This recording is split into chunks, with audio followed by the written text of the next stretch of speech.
www.darsequran.com. الحمد للہ وحدہ والصلاة والسلام على من لا نبی بعدہ اما بعد فاعوذ باللہ من الشیطان الرجیم بسم اللہ الرحمن الرحیم یا ایہا الذین آمنوا اذا تناجیتم فلا تتناجوا بالإثم والعدوان ومعصیة الرسول وتناجوا بالبر والتقوى واتقوا اللہ الذی الیہ تحشرون انما النجوى من الشیطان لیحزن الذین آمنوا ولیس بضارهم شیئا الا بإذن اللہ وعلى اللہ فلیتوکل المؤمنون یا ایہا الذین آمنوا اذا قیل لکم تفصحوا فی المجالس فافصحوا یفصح اللہ لکم وَإِذَا قِيلَ انشُزُوا فَانشُزُوا يَرْفَعِ اللَّهُ الَّذِينَ آمَنُوا مِنكُمْ وَالَّذِينَ أُوتُوا الْعِلْمَ دَرَجَاتٍ وَاللَّهُ بِمَا تَعْمَلُونَ خَبِيرٌ يَا أَيُّهَا الَّذِينَ آمَنُوا إِذَا نَاجَيْتُمُ الرَّسُولَ فَقَدِّمُوا بَيْنَ يَدَيْ نَجْوَاكُمْ صَدَقَةً ذَلِكَ خَيْرٌ لَكُمْ وَأَطْهَرُ فَإِن لَّمْ تَجِدُوا فَإِنَّ اللَّهَ غَفُورٌ رَّحِيمٌ صدق اللہ العظیم۔ سورۃ المجادلہ پہلے حصے کا درس پچھلے اتوار کو ہو چکا۔ آج ہم دوسرے حصے کا مطالعہ کر رہے ہیں، اس دعا کے ساتھ کہ اللہ پاک حق بات سوچنے، سمجھنے، حق بات کرنے اور حق پر عمل کرنے کی توفیق نصیب فرمائے۔ دین اسلام کے 5 شعبے ہیں: عقائد، عبادات، معاملات، معاشرت، آداب اور اخلاق۔ اور ایک کامل مسلمان بننے کے لیے سارے شعبوں میں اسلامی تعلیمات کے مطابق عمل کرنے کی ضرورت ہے۔ عقائد بھی کتاب و سنت کے مطابق ہوں، عبادات بھی، معاملات بھی، معاشرت بھی اور آداب و اخلاق بھی۔ آج جو آیات آپ کے سامنے پڑھی گئیں، ان میں بعض اسلامی آداب کا ذکر ہے، اور آداب و اخلاق کی بھی وہی اہمیت ہے جو عبادات کی اہمیت ہے۔ بلکہ بعض حضرات نے تو کہا ہے الدین کلہ ادب، دین سارے کا سارا ادب کا نام ہے۔ اللہ کا ادب، اللہ کے رسول کا ادب، مسجد کا ادب، نماز کا ادب، تلاوت کا ادب، حج کا ادب، والدین کا ادب، بڑوں کا ادب، علماء کا ادب، مجلس کا ادب، گفتگو کا ادب، چلنے پھرنے کا ادب، اٹھنے بیٹھنے کا ادب، کھانے پینے کا ادب، یہاں تک کہ استنجا اور وضو تک کا ادب، مشورہ اور مجلس کا ادب، یہ آداب ہیں۔ ان سارے آداب کا لحاظ کرنا ضروری ہے ایک کامل مسلمان کے لیے۔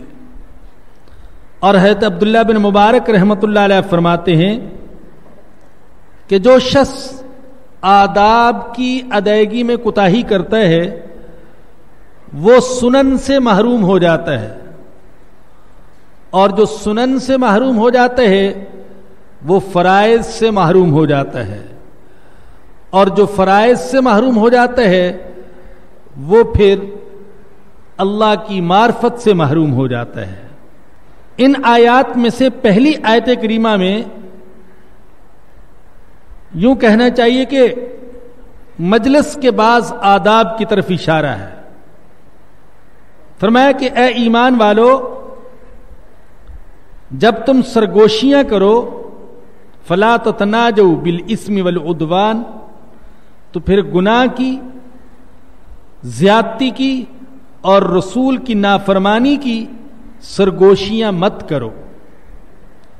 یہ جو مجلسوں میں بیٹھ کر ایک دوسرے کے کان میں چپ کے باتیں کرتے ہو، تو تمہاری یہ باتیں، تمہاری یہ رازدارانہ گفتگو، یہ ظلم اور زیادتی، گناہ اور خطا اور رسول اللہ صلی اللہ علیہ وسلم کی نافرمانی کے بارے میں نہیں ہونی چاہیے، بلکہ وتناجوا بالبر والتقوی، سرگوشی کرو تو نیکی اور تقوی کے کام کے بارے میں کرو۔ یہاں تو مطلقاً فرمایا کہ گناہ اور ظلم و زیادتی اور رسول کی نافرمانی کے بارے میں سرگوشی نہ کرو۔ اس کے علاوہ خود نبی کریم صلی اللہ علیہ وسلم کا فرمان ہے، فرمایا کہ اگر مجلس کے اندر 3 افراد ہوں تو ایک کو چھوڑ کر ان میں سے 2 ایک دوسرے کے کان میں گفتگو نہ کریں۔ فرمایا کہ ہو سکتا ہے کہ وہ یہ سمجھے کہ یہ دونوں میرے بارے میں کوئی گفتگو کر رہے ہیں، میرا کوئی عیب بیان کر رہے ہیں، اور ان کی یہ سرگوشی اس تیسرے کو پریشان کر دے۔ اندازہ کیجئے مسلمان کے جو حقوق کی ادائیگی کا حکم دیا گیا، تو اس سے زیادہ نزاکت کسی مذہب میں ملحوظ رکھی جا سکتی ہے کہ فرمایا کہ اگر 3 افراد ہو تو ایک کو چھوڑ کر 2 آپس میں سرگوشی نہ کریں، کہیں تمہاری یہ سرگوشی اس تیسرے مسلمان کو پریشان نہ کر دے۔ حضرت عبداللہ بن عمر رضی اللہ عنہما کے بارے میں آتا ہے، وہ ایک شخص کے ساتھ بیٹھے ہوئے بات چیت کر رہے تھے کہ ایک تیسرا شخص آ گیا، اور وہ یہ چاہتا تھا کہ حضرت ابن عمر رضی اللہ عنہما کے کان میں کوئی بات کہے، سرگوشی کرے۔ حضرت ابن عمر رضی اللہ عنہما نے پہلے اس کو منع کر دیا، اس کے بعد آپ نے ایک اور فرد کو بلایا اور اس کو اس تیسرے کے ساتھ بٹھایا اور پھر اس کے ساتھ سرگوشی کی، اس لیے کہ نبی اکرم صلی اللہ علیہ وسلم نے فرمایا کہ جب تم مجلس کے اندر 3 افراد ہو تو تیسرے کو چھوڑ کر تم میں سے 2 آپس میں کانوں میں باتیں نہ کریں، تاکہ ان کی یہ گفتگو اس تیسرے فرد کے لیے پریشانی کا باعث نہ بن جائے۔ واتقوا اللہ الذی الیہ تحشرون، اس اللہ سے ڈرو جس کی طرف تمہیں جمع کیا جائے گا۔ انما النجوى من الشیطان، فرمایا کہ غلط سرگوشیاں یہ شیطانی کام ہیں۔ لیحزن الذین آمنوا، جن سے وہ ایمان والوں کو پریشان کرتا ہے۔ ولیس بضارہم شیئا الا باذن اللہ، اور وہ انہیں کچھ بھی نقصان نہیں دے سکتا اللہ کے حکم کے بغیر۔ وعلی اللہ فلیتوکل المؤمنون، اور اللہ ہی پر ایمان والوں کو توکل کرنا چاہیے۔ جیسا کہ پچھلے درس میں بھی بتلایا تھا، بعض اوقات یہودی دیکھتے کہ کوئی مسلمان آ رہا ہے تو 2 یہودی خام خواہی ایک دوسرے کے کان میں بات چیت شروع کر دیتے، تاکہ وہ مسلمان یہ سمجھے کہ یہ میرے بارے میں کوئی گفتگو کر رہے ہیں، اور اس منظر کو دیکھ کر وہ پریشان ہو جائے۔ تو فرمایا کہ یہ شیطانی کام ہے، تمہیں پریشان کرنے کے لیے یہ کرتے ہیں، لیکن یہ اللہ کے حکم کے بغیر تمہیں کوئی نقصان نہیں دے سکتے ہیں۔ یا ایھا الذین آمنوا اذا قیل لکم تفسحوا فی المجالس فافسحوا یفسح اللہ لکم، اے ایمان والو جب تم سے کہا جائے کہ اپنی مجلس میں کشادگی پیدا کرو تو جگہ کشادہ کر دیا کرو، یفسح اللہ لکم، اگر تم ایسا کرو گے تو اللہ تمہیں کشادگی عطا فرمائے گا۔ یہاں ایک اور ادب بیان فرمایا۔ اس کے بیان سے قبل اس آیت کریمہ کا شان نزول سن لیجئے۔ بخاری بعض روایات میں آتا ہے کہ یہ آیت کریمہ جمعے کے دن نازل ہوئی۔ نبی اکرم صلی اللہ علیہ وسلم تشریف فرما تھے اور کچھ لوگ آپ کے قریب بیٹھے ہوئے تھے کہ چند بدری صحابہ تشریف لے آئے،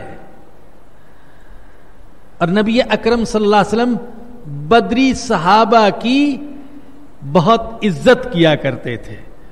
بدری صحابہ کو دوسرے صحابہ پر جنہیں غزوہ بدر میں شرکت کا موقع نہیں ملا فضیلت اور عظمت حاصل ہے، اس لیے کہ یہ بدری صحابہ جو تھے یہ نبی اکرم صلی اللہ علیہ وسلم کی مظلومیت کے دور کے ساتھ تھی، غربت کے دور کے ساتھ تھی، اجنبیت کے دور کے ساتھ تھی، مغلوبیت کے دور کے ساتھ تھی۔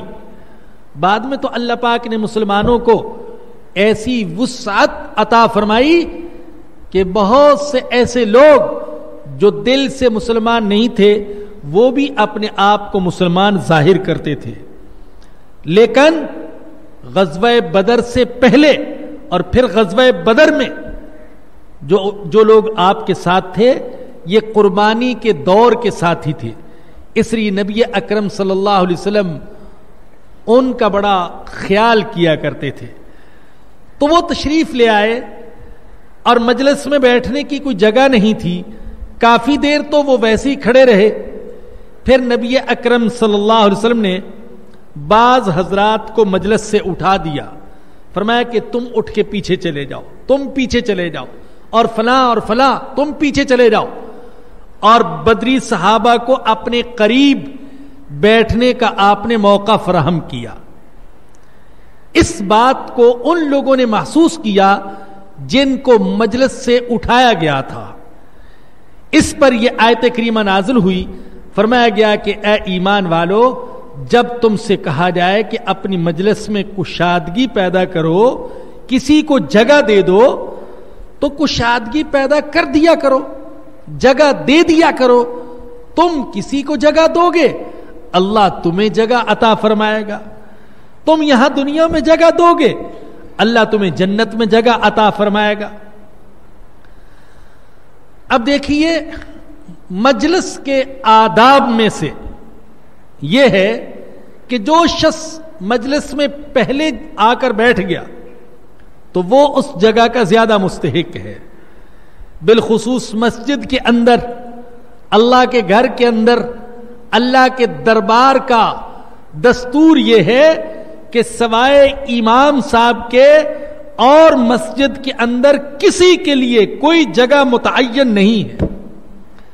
یہاں تو امیر بھی آئیں اور فقیر بھی آئیں اور بادشاہ بھی آئیں اور رعایا بھی آئے اور تندرست بھی آئے اور بیمار بھی آئے اور بوڑھا بھی آئے اور جوان بھی آئے اور گورا بھی آئے اور کالا بھی آئے اور خوبصورت بھی آئے اور بدصورت بھی آئے، لیکن کسی کو کسی پر کوئی ترجیح حاصل نہیں ہے۔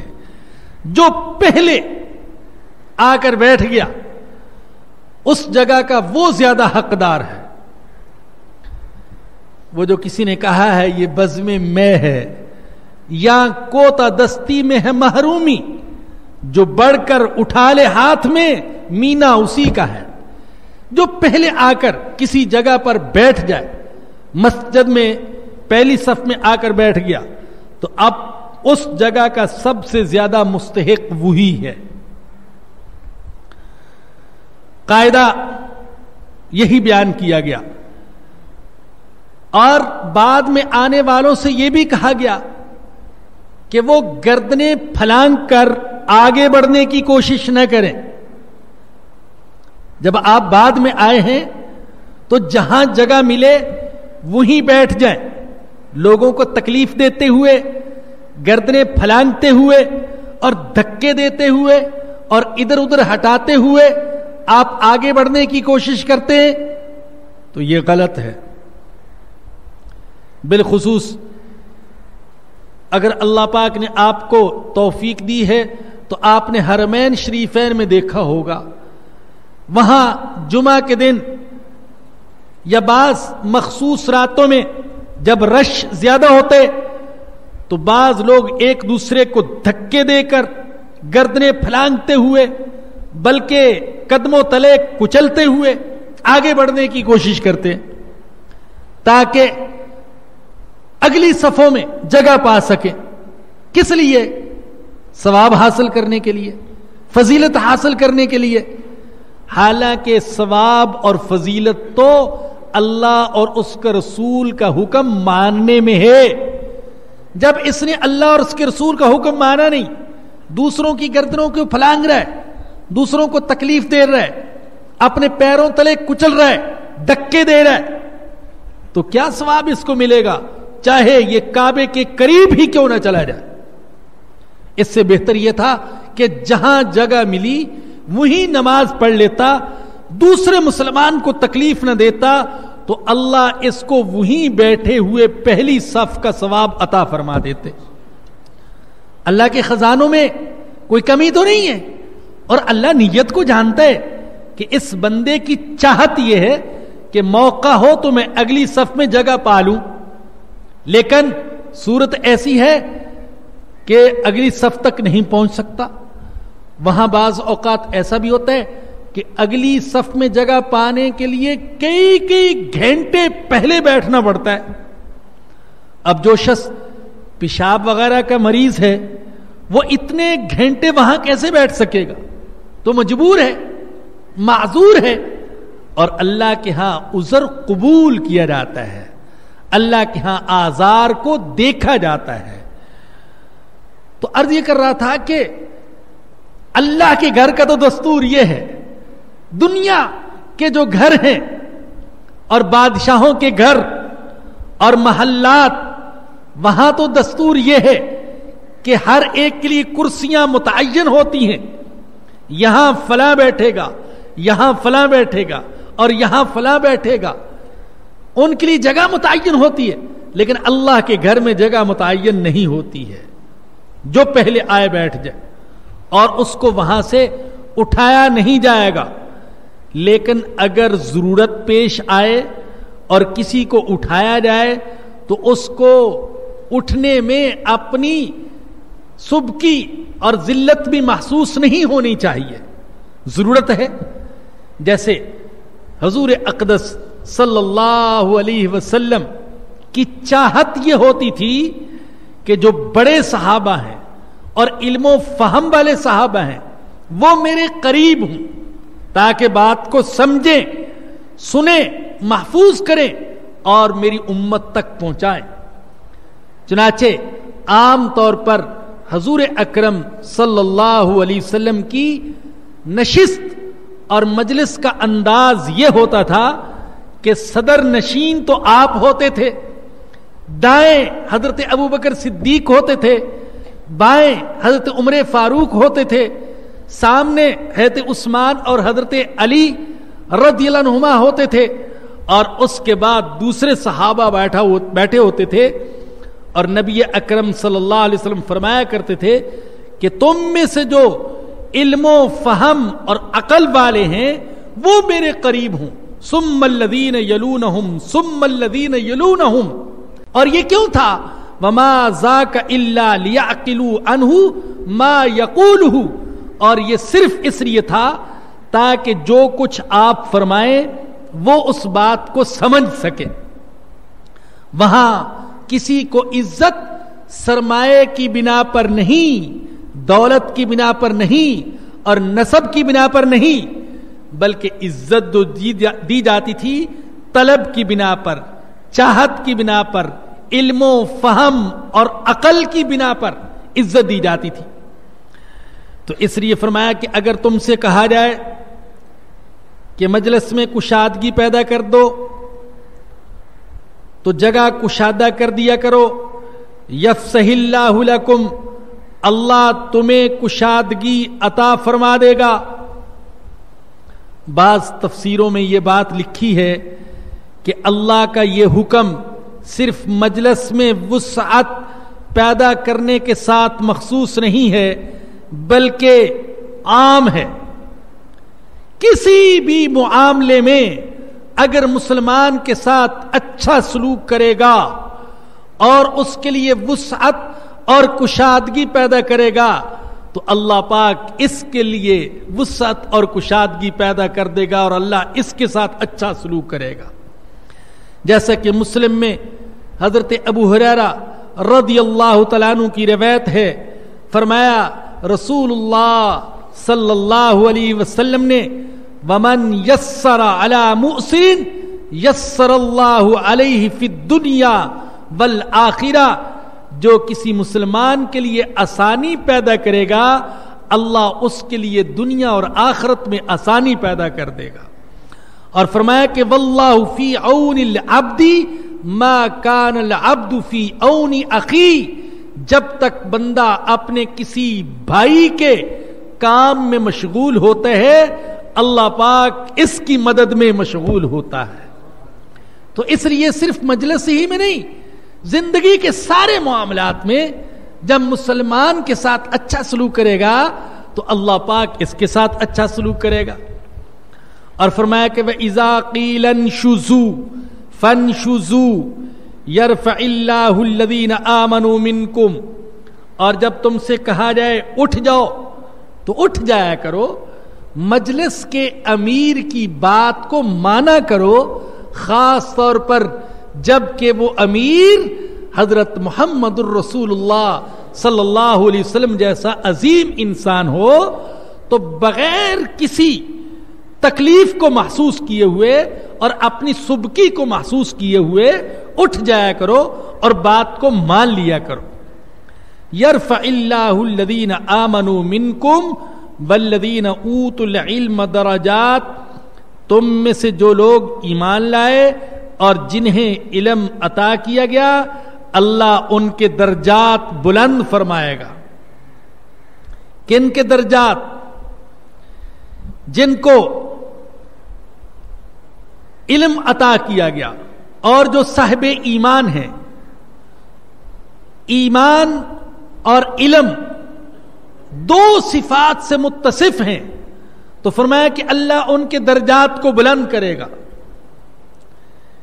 یہاں جو علم والوں کی فضیلت کا ذکر کیا گیا تو یہ خیال آتا ہے، واللہ عالم بالصواب، یہ خیال آتا ہے کہ یہ ان کی فضیلت اس لیے یہاں پر بیان کی گئی، حالانکہ ذکر تو ہو رہا تھا مجلس کے آداب کا اور تذکرہ فرما دیا اہل علم کی فضیلت کا، تو شاید ان کا تذکرہ اس لیے کیا گیا کہ اگر تمہیں مجلس سے اٹھا کر کسی صاحب علم کو آگے جگہ دی جائے تو اس میں اپنی ذلت محسوس نہ کیا کرو، اس لیے کہ ایمان اور علم والوں کو اللہ نے بلند درجے دینے کا وعدہ کیا ہوا ہے اور ان کے درجات بلند ہیں.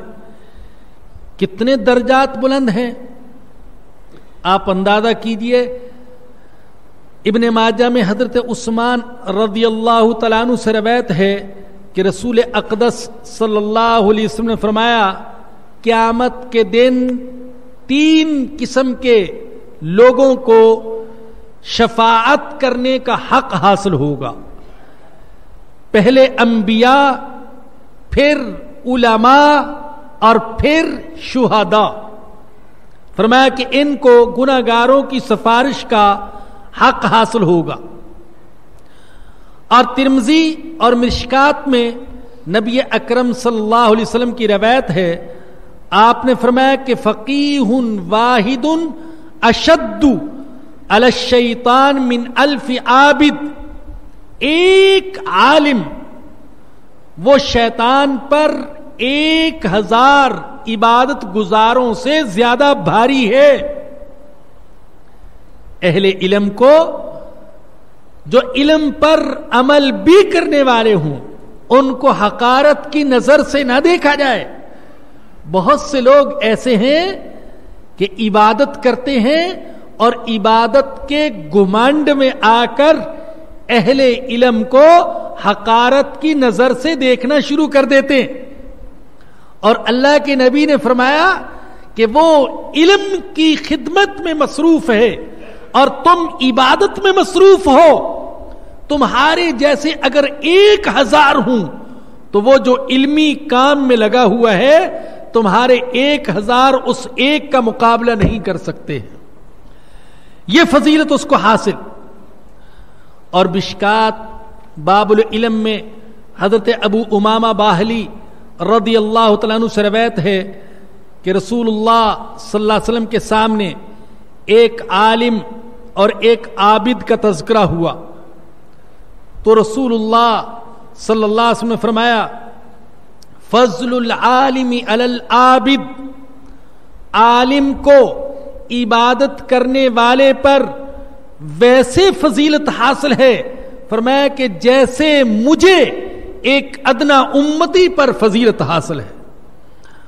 اور پھر رسول اللہ صلی اللہ علیہ وسلم نے فرمایا کہ اللہ اور اس کے فرشتے اور سارے آسمانوں والے اور سارے زمینوں والے یہاں تک کہ چونٹی اپنے سوراخ میں اور مچھلی سمندر میں لَيُصَلُّونَ عَلَى مُعَلِّمِ النَّاسِ الْخَيْرِ، فرمایا کہ یہ سب دعائیں کرتے ہیں اس شخص کے لیے جو لوگوں کو خیر کی تعلیم دیتا ہے، نیکی کی تعلیم دیتا ہے. اندازہ کیجئے کوئی حد ہے اہل علم کی فضیلت اور عظمت کی. اور علماء ہی کے لیے نبی اکرم صلی اللہ علیہ وسلم نے فرمایا العلماء ورثۃ الانبیاء، علماء انبیاء کے وارث ہیں. اور فرمایا اللہ کے نبی نے کہ انبیاء وراثت میں درہم اور دینار نہیں چھوڑتے بلکہ وہ وراثت میں علم چھوڑتے ہیں. تو جو چاہے جتنی زیادہ میراث حاصل کر لے.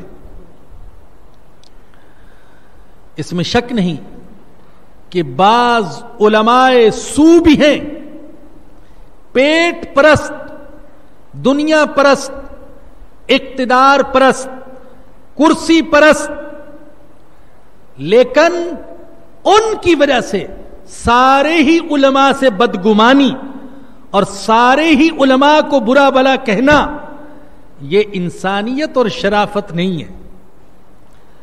بھائی پاکستان کے اندر ہزاروں نہیں لاکھوں عطائی ڈاکٹر ہیں، جعلی ڈاکٹر، ایسے ایسے ڈاکٹر کہ جن کے نسخے کھا کر پھر قبرستان پہنچانے کے لیے کسی زہر کے دینے کی ضرورت پیش نہیں آتی.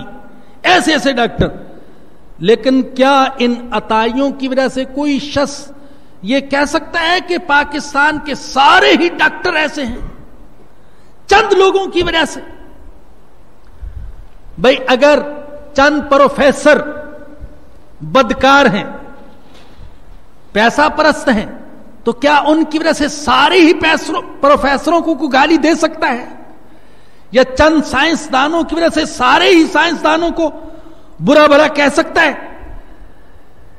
لیکن آج ایک سوچی سمجھی سازش کے تحت عوام کی نظروں سے علماء کو گرانے کی کوشش کی جا رہی ہے تاکہ علماء کا عوام سے رابطہ ٹوٹ جائے اور عوام کا علماء پر اعتماد برقرار نہ رہے. پروپیگنڈا کے ذریعے سے ذہنوں کو معوف کیا جا رہا ہے، متاثر کیا جا رہا ہے اور علماء کو بدنام کیا جا رہا ہے. حالانکہ اگر آپ غور و فکر کریں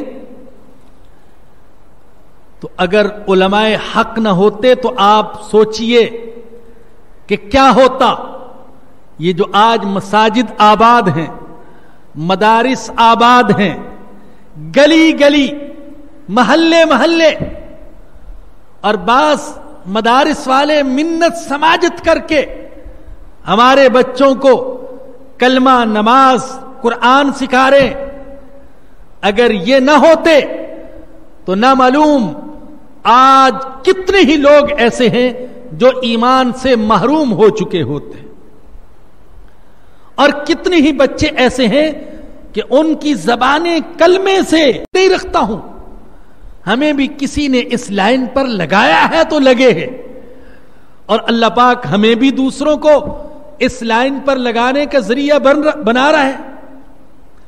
اور اللہ پاک نے اس خطے کے اندر دین کی بہار کو قائم رکھنا ہے۔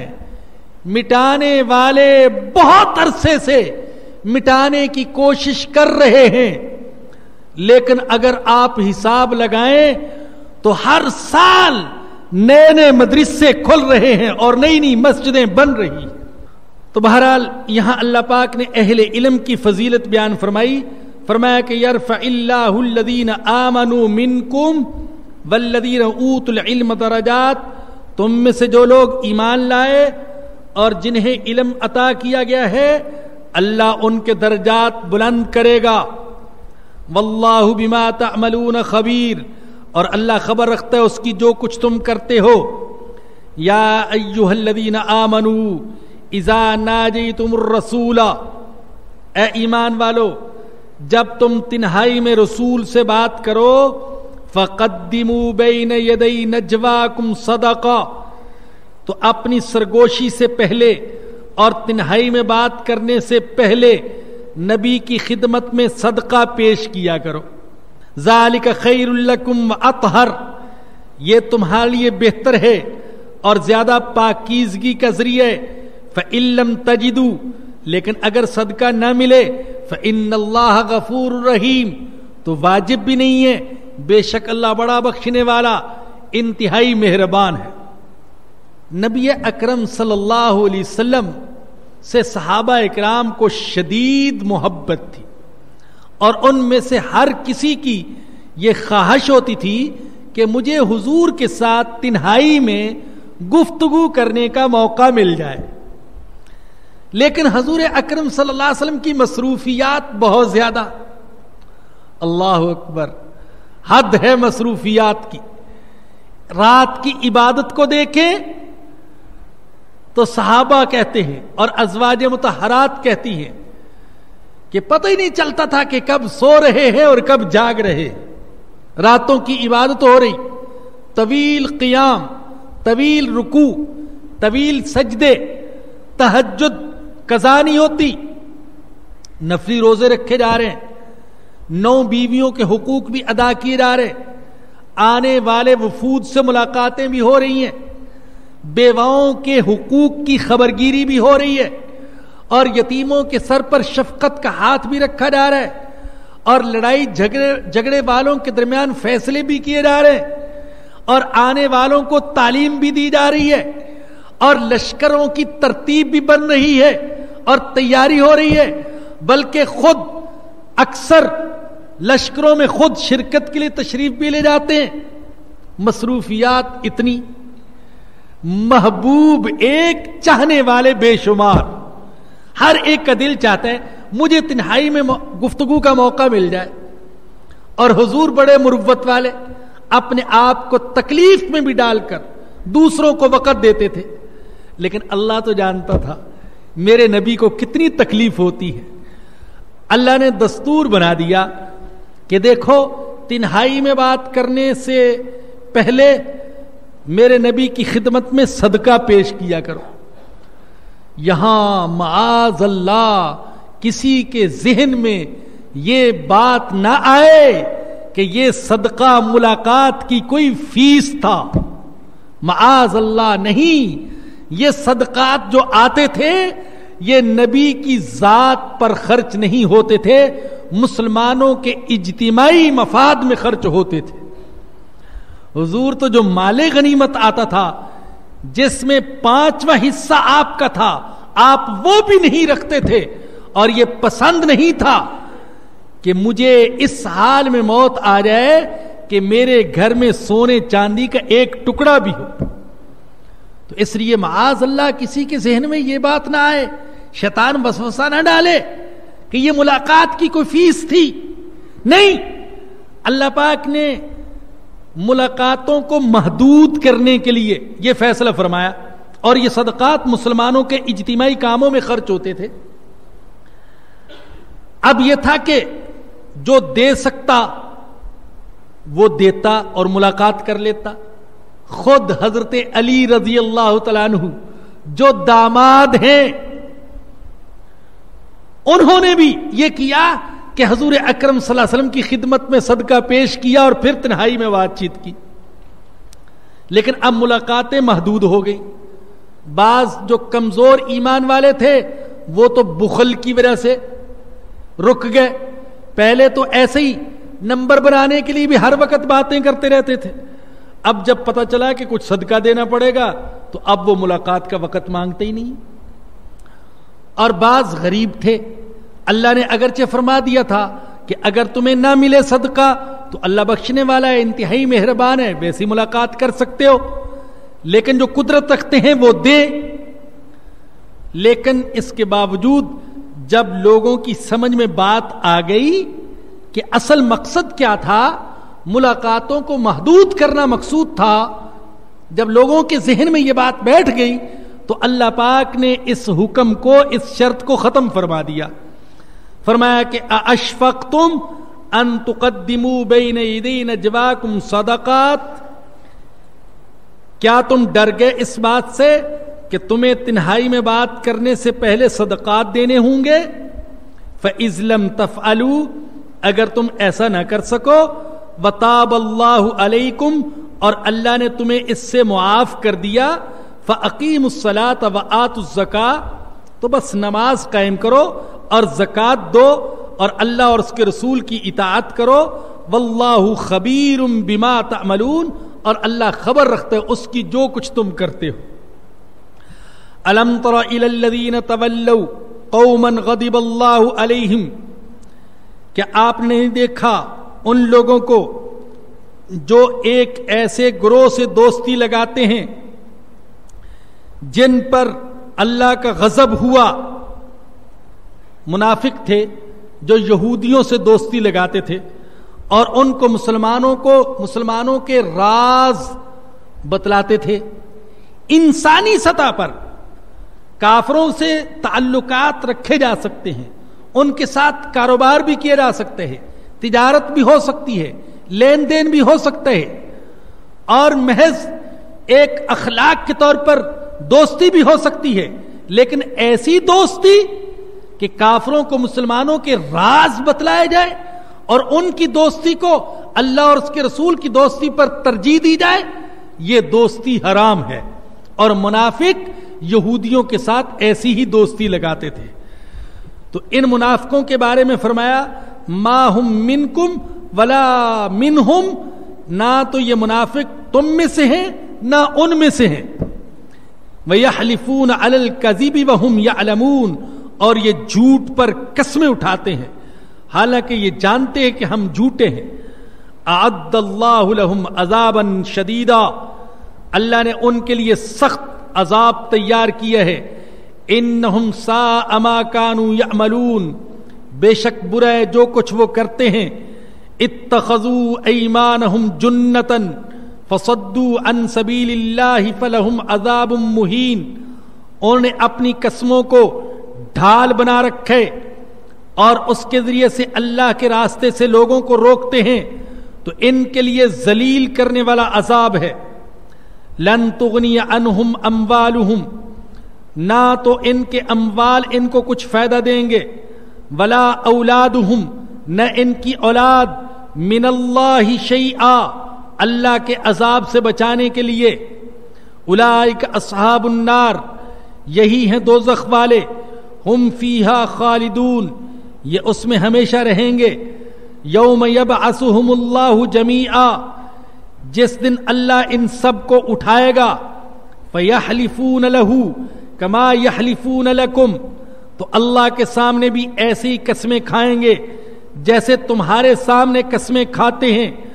وَيَحْسَبُونَ أَنَّهُمْ عَلَى شَيْءٍ، اور وہ یہ سمجھیں گے کہ ان کا کچھ کام بن جائے گا. الا انہم ہم الکاذبون، سن لو بے شک یہی ہیں جھوٹے.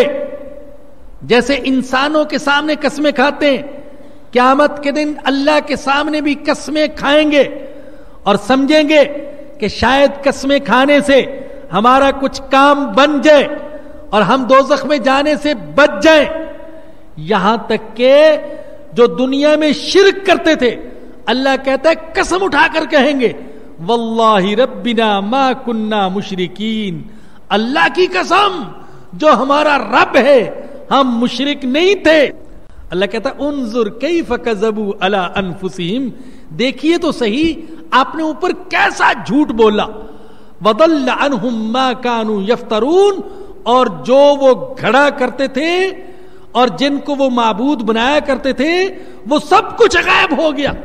اور آج قسمیں اٹھا رہے ہیں کہ ہمارا رب تو ہے، ہمارا اللہ تو ہے، معبود تو ہے، ہم تو مشرک نہیں تھے. لیکن اللہ کہتے ہیں کہ اس دن جھوٹ بولنا ان کے کام نہیں آئے گا. دنیا میں انسانوں کو جھوٹ بول کر بیوقوف بنایا جا سکتا ہے، لیکن معاذ اللہ ثم معاذ اللہ، اللہ کو تو کوئی بیوقوف نہیں بنا سکے گا. وہ تو ذرے ذرے سے واقف، ہماری رگ رگ سے واقف، ہمارے خون کے ایک ایک قطرے سے واقف، ہمارے دل دماغ میں پرورش پانے والے ایک ایک خیال سے واقف، ہمارے جذبات سے واقف، ماضی سے واقف، حال سے واقف، مستقبل سے واقف. تو اس اللہ سے ہم اپنے آپ کو کیسے چھپا سکتے ہیں اور کیسے قسمیں کھا کر اس کے عذاب سے اپنے آپ کو بچا سکتے ہیں.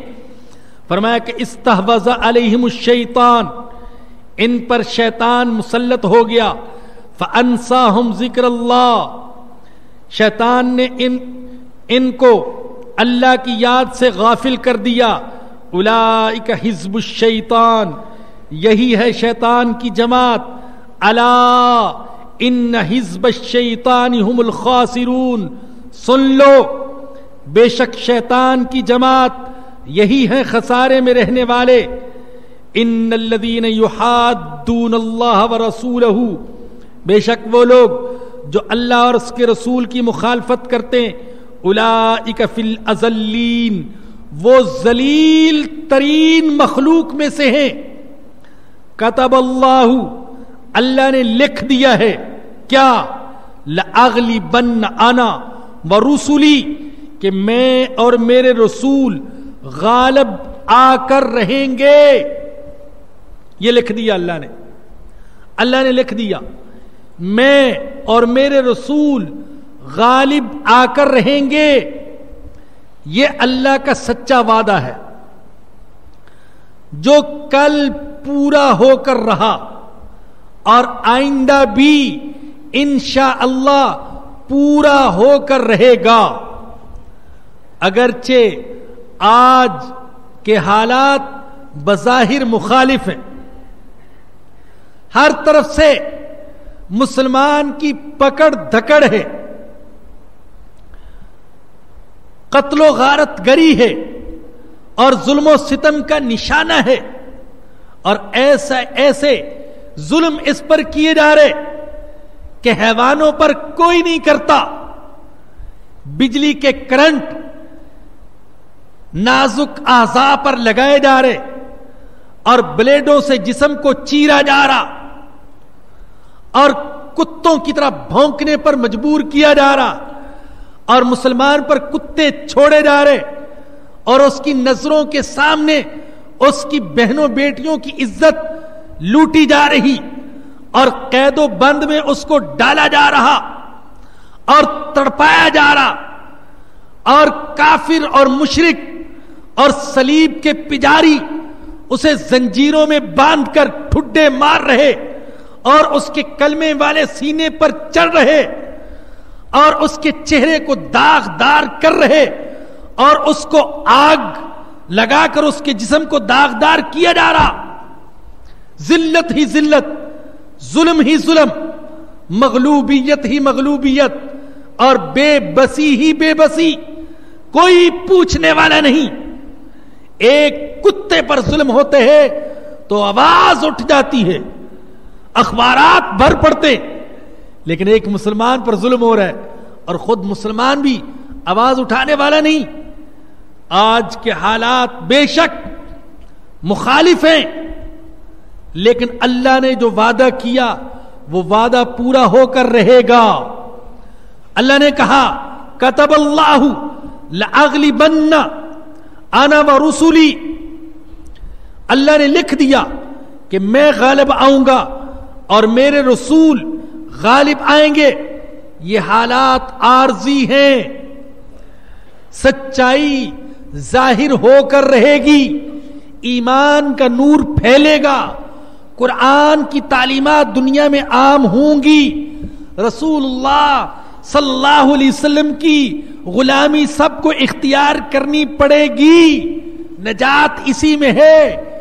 انسان کو اس کے بغیر سکون نہیں ملے گا. ہو سکتا ہے اسلام کے غلبے کا جھنڈا اٹھانے والے اللہ خود یورپ میں پیدا فرما دے، اللہ خود عیسائیوں میں پیدا فرما دے، اللہ ہندوؤں میں پیدا فرما دے، لیکن ہوگا ضرور. اللہ کی قسم، پہلے بھی کہتا رہتا ہوں، آج پھر کہہ رہا ہوں، اللہ کی قسم مجھے اپنے وجود کا اور آپ کے وجود کا اور اپنی گفتگو کا اتنا یقین نہیں ہے جتنا اللہ کے اس وعدے کی سچائی کا یقین ہے. ایسا ہو کر رہے گا. کتب اللہ لأغلبن انا ورسلی، اللہ نے لکھ دیا کہ میں غالب آؤں گا اور میرے رسول غالب آئیں گے. ان اللہ قوی عزیز، یقیناً اللہ زبردست ہے اور زور آور ہے. لیکن مسلمانوں کو یہ غلبہ تب ملے گا جب وہ ویسے بن جائیں گے جیسا کہ اللہ نے اس سورت کی آخری آیت میں بیان فرمایا ہے. اور وہ کیا بیان فرمایا؟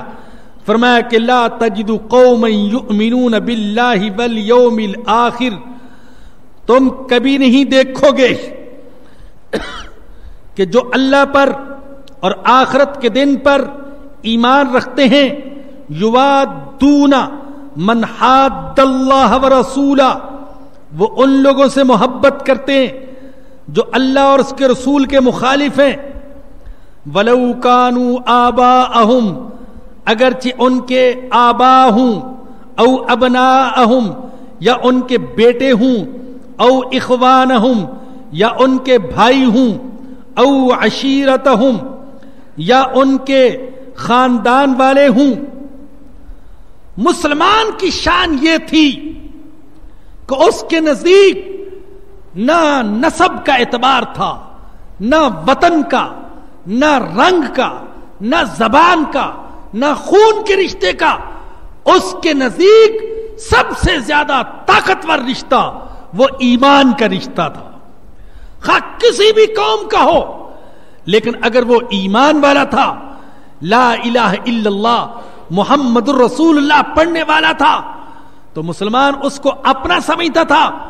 اور اگر وہ ایمان سے محروم تھا تو مسلمان کے لیے وہ غیر تھا، چاہے وہ اس کا سگا باپ کیوں نہ ہو، سگا بیٹا کیوں نہ ہو. اللہ اکبر.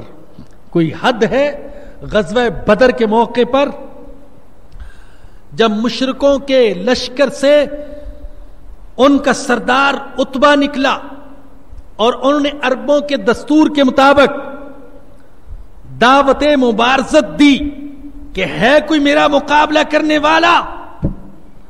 اب چیلنج دینے والا عتبہ مشرکوں کے سردار سے نکلا اور اس کے چیلنج کو قبول کرنے کے لیے مسلمانوں کے لشکر میں سے عتبہ کے بیٹے حضرت ابو حذیفہ نکلے. ہاں میں ہوں تیرا مقابلہ کرنے کے لیے. اللہ اکبر. ارے کوئی سینے پر ہاتھ رکھ کر سوچے تو صحیح کیا جگرا تھا. ایک طرف باپ ہے, دوسری طرف بیٹا ہے, دونوں کے ہاتھ میں تلواریں.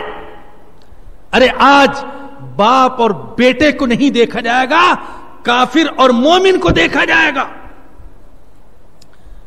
حضرت ابو عبیدہ بن جراح رضی اللہ تعالی عنہ, جنہیں نبی اکرم صلی اللہ علیہ وسلم نے امین ہذہ الامہ, اس امت کے امین کا لقب دیا. حضرت ابو عبیدہ فرماتے میرے والد کافروں کے لشکر میں تھے, میں مسلمانوں کے لشکر میں. 2-4 دفعہ آمنا سامنا ہوا, میں کترا کر نکل گیا, باپ کا لحاظ کیا, لیکن پھر آمنا سامنا ہوا تو پھر ایمان غالب آ گیا اس محبت پر جو بیٹے کو باپ کے ساتھ ہوتی ہے, اور میں نے آگے بڑھ کر اپنے باپ کی گردن کو اڑا دیا. ایمان نے ان کو ایسا مضبوط کر دیا کہ سارے رشتے پیچھے, ایمان کا رشتہ مقدم. عبداللہ بن ابی منافقوں کا سردار, لیکن اس کا بیٹا عبداللہ وہ مخلص مسلمان. ایک دفعہ اس نے رسول اللہ صلی اللہ علیہ وسلم کی شان میں کچھ گستاخی کی تو عبداللہ حاضر خدمت ہوئے, یا رسول اللہ اگر میرے باپ کے قتل کا فیصلہ ہو چکا تو پھر اس قتل کرنے کا حکم کسی اور کو نہ دیجیے گا, اس کا حکم مجھے دیجیے گا. لو شیتا لاتیت براسی, اگر آپ چاہتے ہیں تو میں اپنے باپ کا سر کاٹ کر قدموں میں حاضر کر دوں گا. یہ سعادت میرے حصے میں آئے, کسی اور کے حصے میں نہ آئے. لیکن حضور نے فرمایا نہیں عبداللہ, میں تیرے باپ کو قتل نہیں کرنا چاہتا, اس لیے کہ تیرا باپ ظاہری طور پر کلمہ پڑھتا ہے, نماز پڑھتے ہیں, کافر یہ سمجھتے ہیں کہ مسلمان ہے, میں اس کی گردن اڑاؤں گا, لوگ کہیں گے محمد اپنوں کو قتل کرتا ہے. اللہ اکبر. ارے کیا مروت تھی. جانتے تھے حضور کہ یہ دشمن اسلام ہے اور میرا بھی دشمن ہے, بارہا گستاخیاں کر چکا تھا, لیکن چونکہ ظاہری طور پر مسلمان تھا پر میں نہیں قتل کر سکتا. لوگ کہیں گے ان محمدن یقتل اصحابہ, محمد تو اپنے ہی ساتھیوں کو قتل کرتا ہے. اللہ اکبر. آج کے مسلمان اس سے عبرت حاصل کریں. مسلمان کے ہاتھوں مسلمان کو مارا جا رہا, پیٹا جا رہا, اور یہاں منافق ہے لیکن ظاہری طور پر کلمہ پڑھنے والا. اللہ کے نبی کہتے نہیں میں اسے قتل نہیں کروں گا. حضرت ابو بکر صدیق رضی اللہ عنہ کے والد ابو قحافہ پہلے ایمان قبول نہیں کیا تھا, ایک دن گالی دے دی حضور اکرم صلی اللہ علیہ وسلم کو. اللہ اکبر. حضرت ابو بکر کہاں برداشت کرنے والے, تمانچہ مار دیا باپ کو, نیچے گر گئے. میرے آقا کو گالی دیتے ہو؟ حضور کی خدمت میں جا کر عرض کیا. اللہ کے نبی نے فرمایا نہیں ابو بکر, میں تمہیں بوڑھے باپ کو مارنے کی اجازت نہیں دیتا, اگرچہ وہ مجھے گالی ہی کیوں نہ دیتا ہو. لیکن مجھے یہ بتلانا تھا کہ ان کے نزدیک سب سے مقدم رشتہ جو تھا وہ ایمان کا رشتہ. اللہ نے فرمایا کہ تم نہیں دیکھو گے ان لوگوں کو جو اللہ پر اور آخرت کے دن پر ایمان رکھتے ہیں کہ وہ ایسے لوگوں سے دوستی کریں جو اللہ اور اس کے رسول کے دشمن ہیں اور مخالف ہیں, اگرچہ ان کے باپ کیوں نہ ہوں, بیٹے کیوں نہ ہوں, یا بھائی کیوں نہ ہوں, یا ان کے خاندان والے کیوں نہ ہوں. لیکن آج کیا ایسا ہے؟ ہماری دوستی کا معیار کیا ایمان ہے؟ اللہ نے تو کہا تھا کہ ایمان والے باپ اور بیٹے سے بھی محبت نہیں کر سکتے اگر وہ میرے دشمن ہوں, اور ہم ان سے دوستیاں کرتے ہیں جو کھلم کھلا اللہ اور اس کے رسول کے دشمن.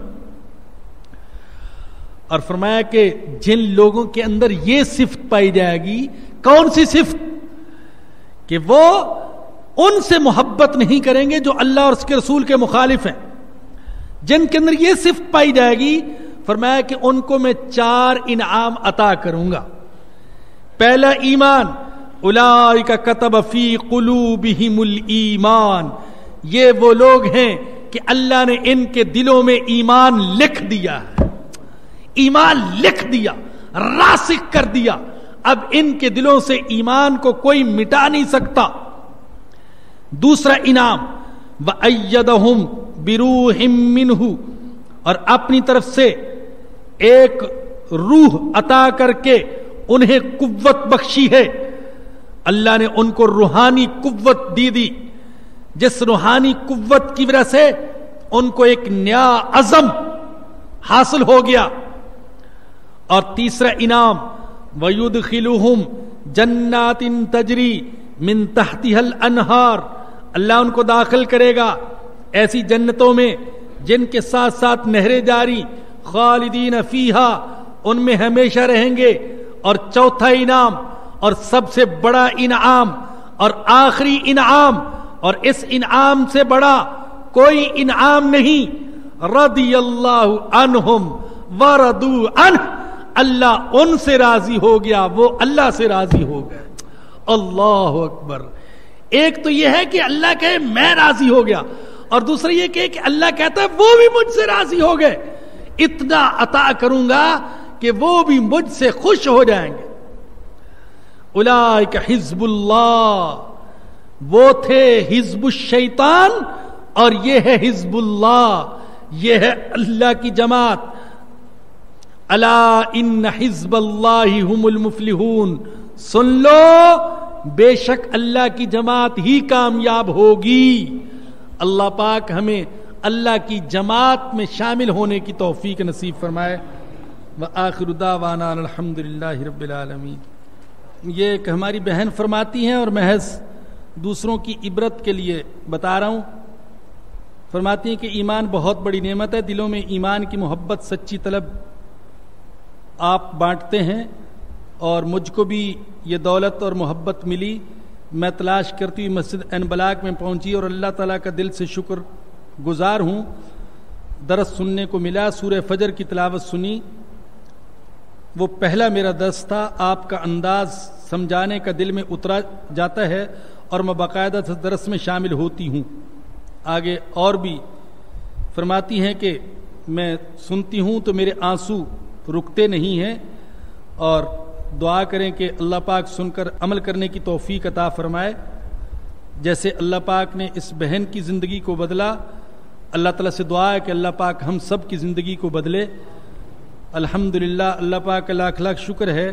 اس درس کا مقصد یہی ہے کہ اللہ پاک ہمارے دلوں کی بیٹری کو چارج فرما دے، ہر ہفتے ایمان کی تازگی ہمیں نصیب ہو جائے اور عمل کا جذبہ ہمارے دل میں پیدا ہو جائے۔ اور باقی انگریزی میں بھی کچھ لکھا ہے، لیکن میں تو انگریزی بالکل سمجھتا نہیں ہوں، اس لیے اس کے پڑھنے سے تو معذرت خواہ ہوں۔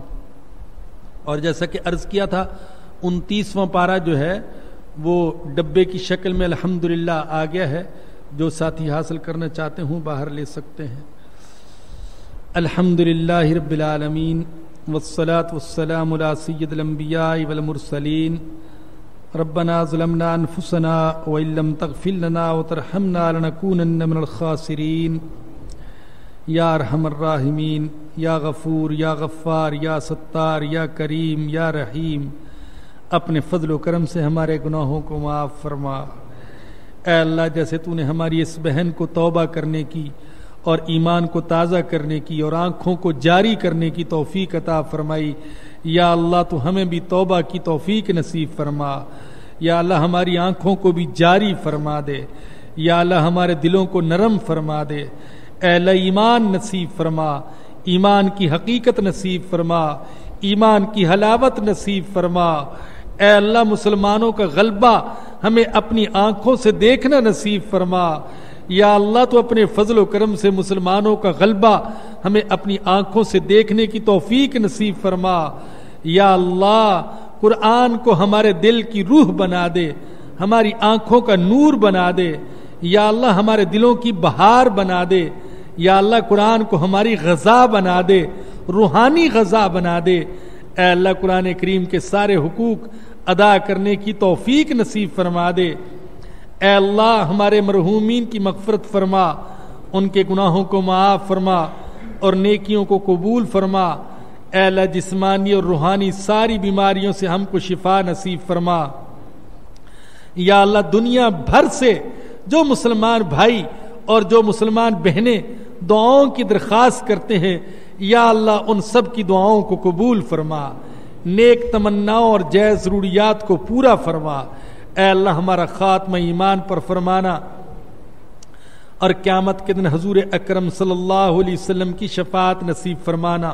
ربنا آتنا فی الدنیا حسنۃ وفی الآخرۃ حسنۃ وقنا عذاب النار۔